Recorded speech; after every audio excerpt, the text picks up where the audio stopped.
Let's start off with this essay by this. Let's talk about a character who barely gets a name, barely gets a full backstory, yet somehow sits in the center of one of the most toxic parental-child dynamics in the Class of '09 series. She's just Mom. Nicole's mom. No name, no deep origin story, just a woman with dyed bleach blonde hair, green eyes, the prescription bottles, and the constant yelling.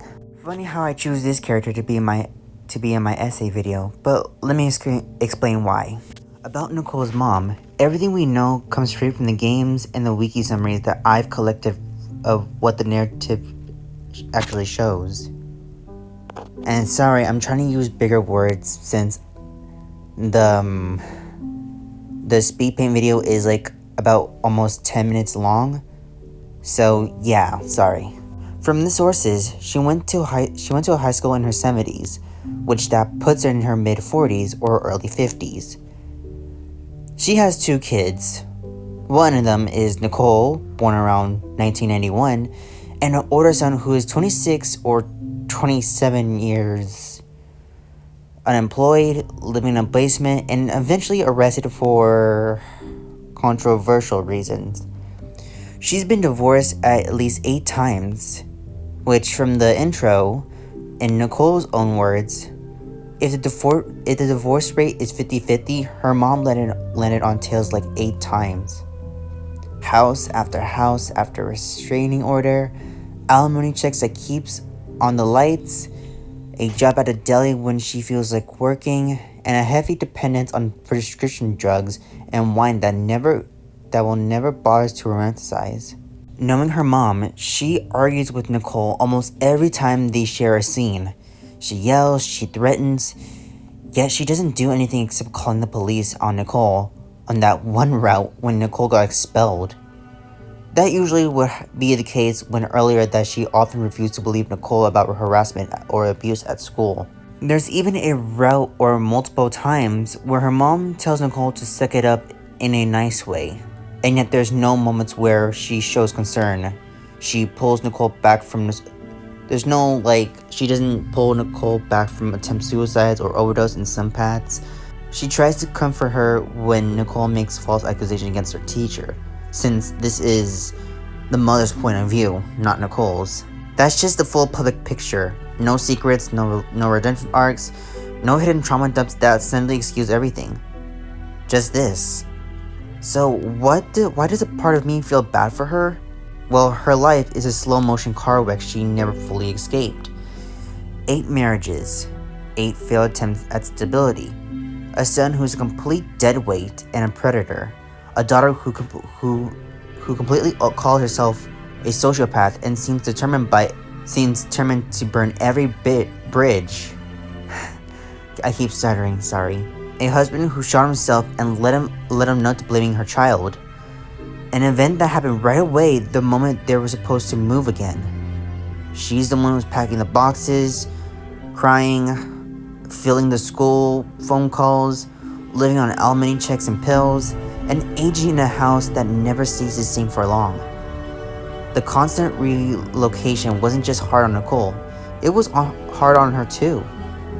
From my theory, from the 8 divorces seems like a void that she'll keep looking for a husband that, if there's one for her. Another theory that I have is that she wasn't expecting to have kids. Her actions during that time were neglected. That can easily affect Nicole and the brother. There's something generally sad about this middle-aged woman who still threaten disciplinary tattoos or scream about school rules because there's nothing else to do in the house. She's trying, but in a broken way, she knows to keep some version of a family from collapsing completely. But then again, she does deserve it. She's an adult. Nicole's a child. The repeated moves, the unstable homes, the parade of stepfathers, the emotional distance, those was her choices. In theory, again, she kept choosing the men who didn't last long, and then made her kids absorb the fallout. And that's why they became who they are. She enables the son to agree that she borders on a willful blindness, a grown man living in a basement contributing nothing, and she leads money and looks the other way until the police finally takes him. Meanwhile, the daughter, Nicole, who actually goes to school and still has a chance to get the boot the moment she becomes inconvenient or chaotic. I can tell she didn't plan to have kids and force herself into a mother since... Sorry, too fast. She forced herself to become a mother since she doesn't know them completely during the time after she divorced a few men. She prioritized short-term peace over long-term responsibility. She rather scream and threaten or kick Nicole out rather than just sit down and deal with the damage she helped created. Saving someone from overdose after years of neglect is damage control, not love. Feeling bad that your kid might die doesn't erase the fact that you made the house so hostile that death looked like an option. You and I can look at her and see a woman grounded by repeated failures, addiction, and 2 kids who are each disastrous in her own way, and still conclude that she's the one who failed first. She had the power and yet had the years. She had the obligations. She used none of it well enough. The series just showed the mom exactly who she is. A tired, medicated, angry, occasionally caring, and fundamental unequal to the job of raising children she brought into the world. You and I might feel the weight of her exhausted life, and you still know that she earned every harsh word Nicole ever throws at her. Now, here's a thought and theories and what I should see. I think even though the mom is a bad mother, I think she doesn't want Nicole to end up like her. Well, that depends on the routes you believe in. In the mom's POV, she knows that Nicole is a reckless girl who's chaotically evil and cool, but the mom wants the best of Nicole, that she wants her to have a nice life, even though it's not the way she wants Nicole to have. I see most parents do that, where they fail themselves, but they don't want to fail their kids to feel like them too. But again, that's my opinion. And secondly, I think since the mom doesn't have a name or a complete lore, I think she should have a Class of 09 game about her.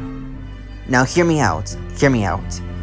We already know enough about Nicole and Jekka from the 4 games. The original, the re-up, Flip Side, and Puzzle Showdown, even though that the game isn't a story-wise.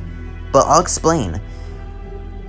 Ari is a lesbian, depressed girl who hides her self-harm from her parents, and by my sources that I can find, seems like her parents are the only non-dysfunctional ones in the series, unless SBN3 does something to screw them up.